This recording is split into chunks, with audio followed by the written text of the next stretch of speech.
Good afternoon. Hello.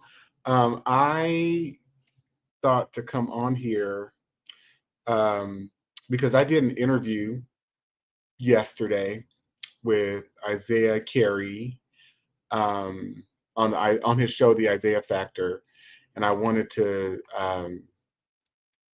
come on here for a few minutes and share it. It was regarding the white woman who accused the young 5-year-old black boy of taking something out of her child's bag, and then she proceeded to call him the N word.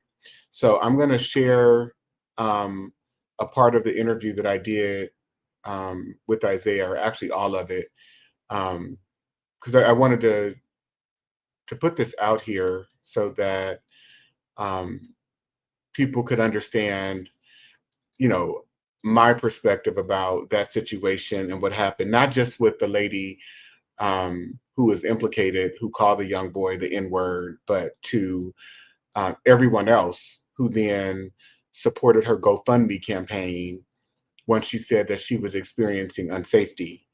Um, because those people were inspired um, to support her because she's a white woman, but they were also inspired because of the situation at hand and the little young black boy being called the N word. It was anti blackness and white supremacy that inspired them to then go on and support this woman's campaign. So um, I'm going to share a part of the interview right now, uh, or share the interview. And yeah, that'll be that. For the second half hour of The Factor Uncensored, a woman in Minnesota has raised over $1 million asking for protection for her family after she went viral in a video where she admitted to calling an autistic black child the N word.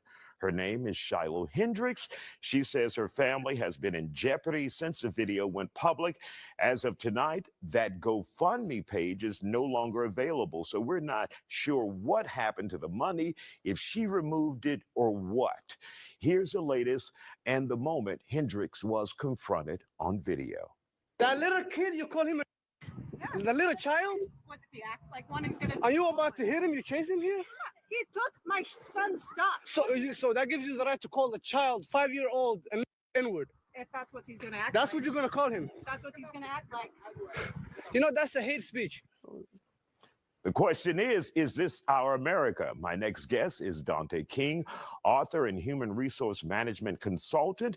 He shares his take on this situation. Make it make sense, Dante. We're talking about an orientation, an anti-Black orientation that has been trained in, not only that this woman is inspired to act out this type of ill will and hatred toward this Black individual, but that she had support, that it inspired people to then contribute to her cause to protect her.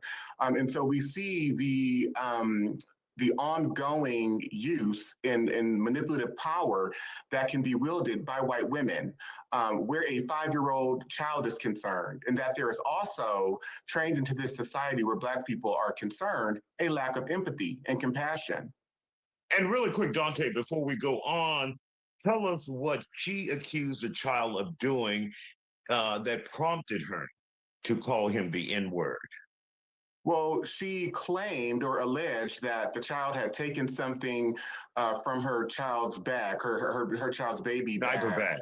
Yeah, and yet that too was not necessarily proven, or it was not a statement of fact. It was a statement of her perception.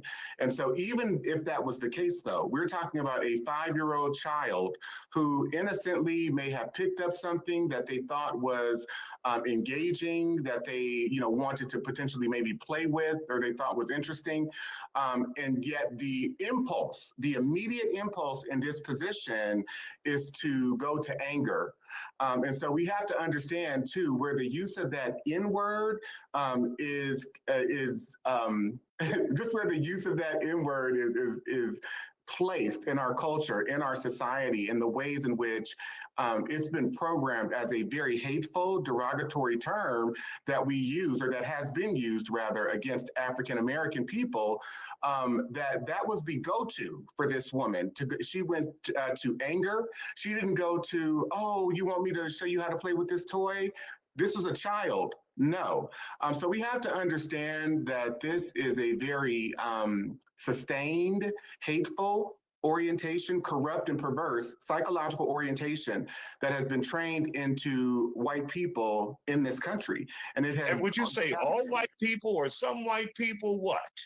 I say in my book that we are all suffering from a collective psychosis, because from the founding of this country, and really from the entrance of European people into the Americas during the colonial period, we have been under the cultural domination, the institutional domination and control of people who have now, for 4 centuries, characterized themselves as white. And so everything that we learn, everything that we believe is based on their cultural orientation, their social and sociological orientations. And we also, if you go back to the colonial period, if you read my book, I give dozens of examples where American institutions, even academic institutions, were leveraged to target Black people, even to the degree that Harvard, William and Mary College, Yale, Columbia, these institutions produced philosophies to prove Black inferiority, right? That we were inferior morally and intellectually. And so we have to understand that the anti-Black orientation has been trained into all of us, even including Black people. And I take that to task in my work. I think it's a problem that sits mostly with white people, because they juxtapose their entire identity against the fact that they are more superior than people who are characterized and labeled as Black. And as Toni Morrison put it, if you need another person to put down in order to feel a sense of value and worth, then something is seriously wrong. And so we have to contend with these realities and look at them deeper than just calling it out as racism or ignorance or hatred. This is psychopathological. All right. Dante King, who is a human resources management consultant and author of the book, and you can see the book right there behind him. Always good to have you on The Factor Uncensored. Thank you for this latest assessment of racism in the country. We appreciate your time, sir. Oh, all right. So that was my appearance on the Isaiah Factor, and I do think that the fact that she was able to raise $600,000 now because she called this young Black boy the N-word. We have to understand the level of delight in the hatred, the level of delight in inhumanity and in an inhumane profile and orientation that would inspire thousands of people to then go and contribute to this woman's GoFundMe campaign. Yeah, this is very serious. So that's it. That's all, folks. I wanted to share.